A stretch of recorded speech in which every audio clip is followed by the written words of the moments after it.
Hi students, நம்ம இப்ப பார்க்க போறது குவார்டர்லில கேட்டிருந்த identify type question. 5th question பார்க்கலாம் வாங்க. ஸோ இதில் ஏங்கிறது குளோரின் ரெட் பாஸ்பரஸோட ரியாக்ட் பண்ணி பிங்கிற காம்பவுண்ட் தரும். இது என்ன ரியாக்ஷன்னு கேட்டிருக்காங்க. அதுக்கப்புறம் இதுல என்ன கண்டிஷன் யூஸ் பண்ணணும்னு கேட்டிருக்காங்க. இதுல ஏவா பியா அதிக அமிலத்தன்மை உடையது எதுன்னு கேட்டிருக்காங்க. மோர் அசிட்டிக் யாருன்னு கேட்டிருக்காங்க. ஃபர்ஸ்ட் இந்த நேம் என்னன்னு கேட்டிருக்கதானே ஃபர்ஸ்ட் கொஸ்டின். ஸோ இது என்ன reaction? HVZ reaction. HVZ reaction. இதுல யார் எடுத்துப்பாங்க? ஏங்கிறது யாரு? அசிட்டிக் அமிலம்.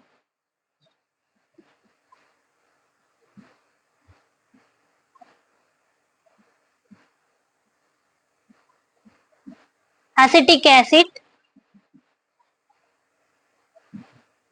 இதுதான் யாரு? Compound A. So red phosphorus chlorine by red phosphorus போட்டோம்னா இங்க என்ன நடக்கும்? இந்த ரியாக்ஷன்ல கண்டிப்பா என்ன இருக்கணும்? ஆல்பா ஹைட்ரஜன் ஒன்னு இருக்கணும். ஸோ இது ஃபங்க்ஷனல் குரூப். ஃபங்க்ஷனல் குரூப்போட ஒட்டி இருக்கக்கூடிய கார்பன் பேர் ஆல்பா கார்பன். அண்ட் தென் அதுல இருக்கக்கூடிய ஹைட்ரஜன் பேர் என்ன பேரு? Alpha hydrogen. ஸோ இந்த ஆல்பா ஹைட்ரஜன்ல ஒரு ஹைட்ரஜனை ரிமூவ் பண்ணிட்டு அந்த இடத்துல யார் வந்துருவாங்க? Cl வந்துருவாங்க. அந்த ஹைட்ரஜனை ரீப்ளேஸ் பண்ணிட்டு யார் வருவாங்க? Cl வந்து ஆட் ஆகும். அதாவது மோனோக்ளோரோ அசிட்டிக் ஆசிட் ஃபார்ம் ஆயிருக்கு. ஒரே ஒரு குளோரின் தானே ஆட் ஆயிருக்கு. So monochloro acetic acid.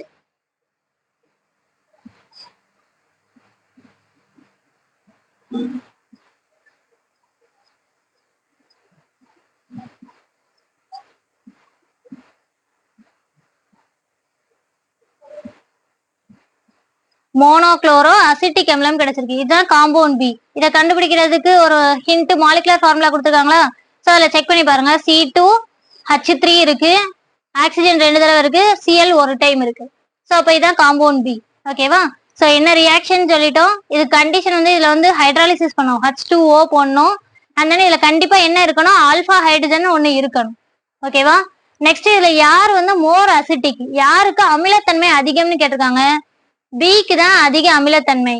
யாரை விட? ஏயை விட. இதுதான் அதிக அமிலத்தன்மை உடையது. ரீசன் என்ன? பிங்கிற காம்பவுண்ட்ல யார் இருக்காங்க? Cl அப்படின்னு ஒரு ஆள் இருக்காங்க. இது எப்படிப்பட்டது? எலக்ட்ரான் அஃபினிட்டி அதிகமா உள்ளது. எலக்ட்ரான் வித்ட்ராயிங் குரூப்பும் கூட. எலக்ட்ரான் கவர் தன்மை அதிகமா இருக்கிறதுனால இது வந்து என்ன பண்ணும்? இதுதான் அதிக அமிலத்தன்மை உடையது. ஓகேவா? இன்னொரு ரீசன் என்ன சொல்லலாம்? இண்டக்டிவ் எஃபெக்ட் அதிகமா காணப்படும் இதுலதான். ஓகேவா? அந்த பாண்ட்ல இருக்கிற எலக்ட்ரானை ஃபுல்லா தன்னை நோக்கி இழுக்கும். இதுதான்.